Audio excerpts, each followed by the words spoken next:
Welcome back to Licensure Lifeline Podcast. This is your host, Matt Lawson. In today's episode, we're going to be talking about Harry B. Gelatt and the work that he did in the field of career counseling. We'll get a bit into his model, a revolutionary approach to decision making that remains highly relevant today. Plus, I'll share some sample multiple choice questions that you might see on the NCE and some tips on how you can remember all this information.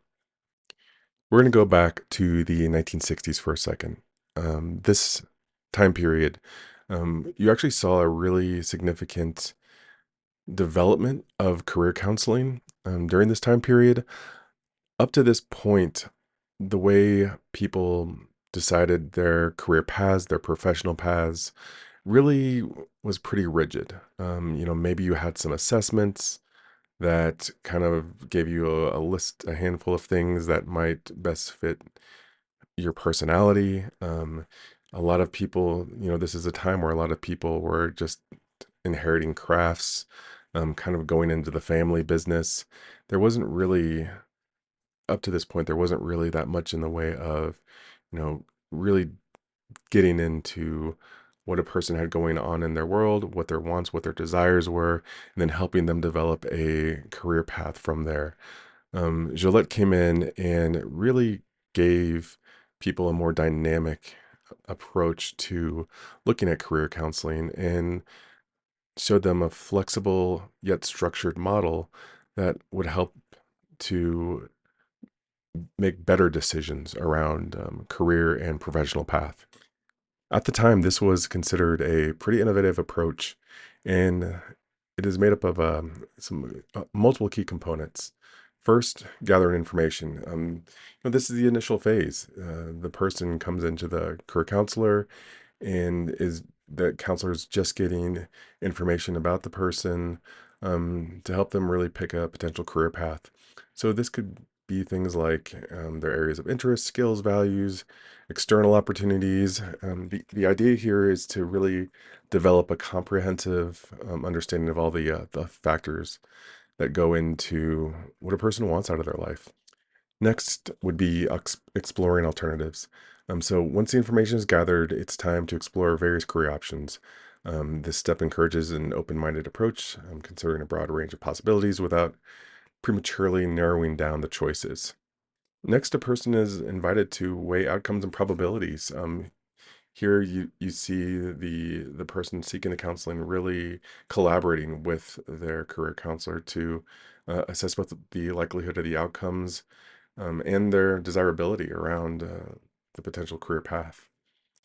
Next, the individual is going to do a little value work and really see how the options presented align with their personal values, especially when they consider their long-term goals, what they have going on in their lives, if they want a family or if they already have a family, what they want for that family, things like that. So bringing it back around to just the values and goals and getting that alignment there. Finally, in the last part of this model, the person would make a decision based on everything that was discussed and explored. They're able to kind of come around to what they feel would be the best professional path for them. It's kind of wild to think how innovative this was, but again, like just thinking about what was going on in the 1960s, the way career or professional paths were looked at then versus how they're looked at now. I think that this time period kind of represents a shift toward how people saw their professional paths. If you think about, what we see professions as now, what we see professional paths as now, and like our identities are very much so tied up in those. And I don't know if that was the case back in the 1960s.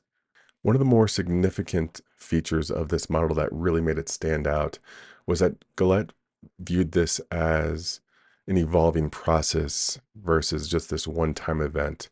So they saw, the person over their lifetime, and again, the values and the things that they had for their goals as an evolving thing.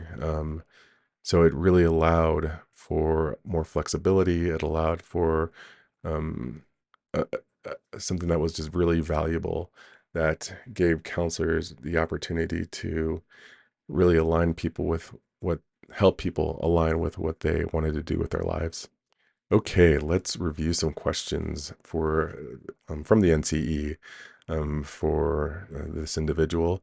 So, question number 1: which of the following steps is not part of the Gelatt Decision Model? Gathering information, A. B. Weighing outcomes and probabilities. C. Setting long-term goals. D. Reflecting on values. The answer is C. Setting long-term goals. Question number 2. The Gelatt Decision Model emphasizes that decision-making should be A. Linear and straightforward. B. Dynamic and flexible. C. Solely on an expert's advice. Or D. Focused only on short-term outcomes. The answer for this is going to be dynamic and flexible. Question number 3.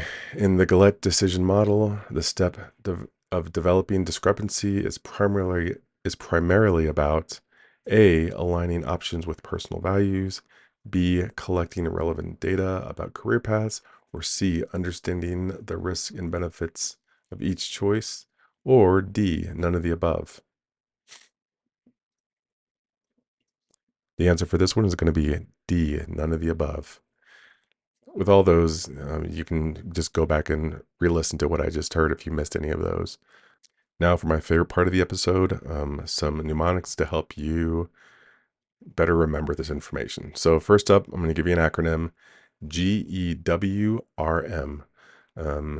G-worm, to remember the steps: gathering information, exploring alternatives, weighing outcomes and probabilities, reflecting on values and goals, and making decisions.